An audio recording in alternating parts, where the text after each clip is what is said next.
Največji dar. Šmarnice za otroke 2020. Napisala Marjeta Cerar.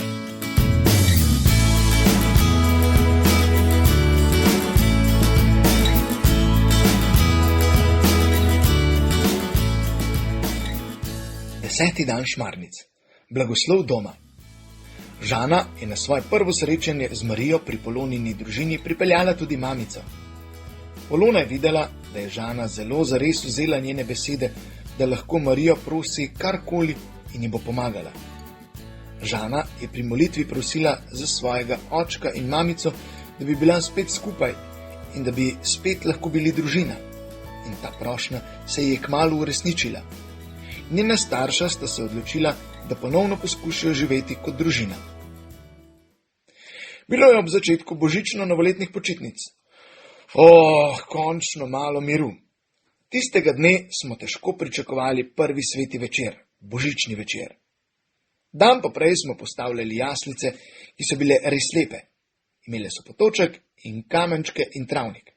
Pastirjem je Max naredil nova ognjišča in vanje postavil lučko, ki je podobna ognju. Kupili smo nekaj novih ovčk in za hlevček je očka naredil kozolec. V zadju so se dvigali hribi. Jaslice so bile res lepe. Pastirje sva razporedili medve z lučko, Max in Jaka pa sta postavila ovčke. Kozla sta postavila kar na vrh hriba in dodala, da to ni kozo, ampak gams. Očka nas je vprašal: kateri pastir vam je najbolj všeč? Vsak je izbral svojega, očka pa je dodal: meni je najbolj všeč Jožef, ker tako skrbno stoji ob Mariji in Jezusu in ju varuje. Zelo rad se zgledujem po njem in ko ne vem, kako in kaj, ga prosim za pomoč. Popoldne, ko sem prišla iz šole, je po hiši že dišalo po potici. Iz radija se je slišala božična glasba in babi je imela na sebi svoj najlepši predpasnik. Naj se ve, da je pri hiši praznik. Ob 4 sem imela vaje za večerno božično igro, ob 6 pa smo jo zaigrali. Kar 3 mesece smo vadili zanjo in lepo nam je uspela. Na koncu so nam glasno zaploskali. Po maši smo se doma zbrali ob jaslicah, zmolili veseli del rožnega venca ter z blagoslovljeno vodo in kadilom blagoslovili dom.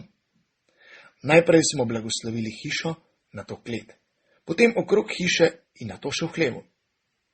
Vse mora biti blagoslovljeno, kar dobro poškropi, Max, je dejala babica, ko smo šli mimo hleva. Sledili so še božična večerja, igranje družabnih iger ter branje božične zgodbe. Vsako leto nam jo prebere dedek, tokrat pa je to nalogo dobila Lučka. Ob polnoči smo vsi 4 v jaslice položili Marijo, Jožefa in malega Jezusa ter pritrdili zvezdo repatico. Ob tem smo prepevali sveto noč. Babica je vzdihnila. Vsak dojenček v hišo prinese blagoslov in novo življenje. Potem se je oglasil Jaka. Bomo tudi mi imeli še kakšnega dojenčka? Očka in mamica sta se samo spogledala in se nasmehnila drug drugemu, rekla pa nista nič. Božični dan smo preživeli v kepanju, sankanju in izdelovanju sneženega moža. Ponoči je namreč zapadlo kar nekaj snega. To je bilo veselja. Jaka pa se je spomnil še nečesa. V sneg se je ulegel na hrbet in začel mahati z nogami in rokami.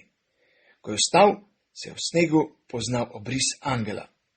Zadovoljno ga je pogledal in dejal: zdaj pa sem narisal tistega angela, ki je pastirjem povedal, da se je rodil Jezus in jim pokazal pot k njemu. Ko je opazoval angela, se je iz kuhinje zaslišal mamin glas: otroci, piškoti in vroča čokolada vas čakajo. Hitro smo pospravili vse, kar smo imeli zunaj in stekli v kuhinjo, da se pogremo. Božične praznike imam res rada.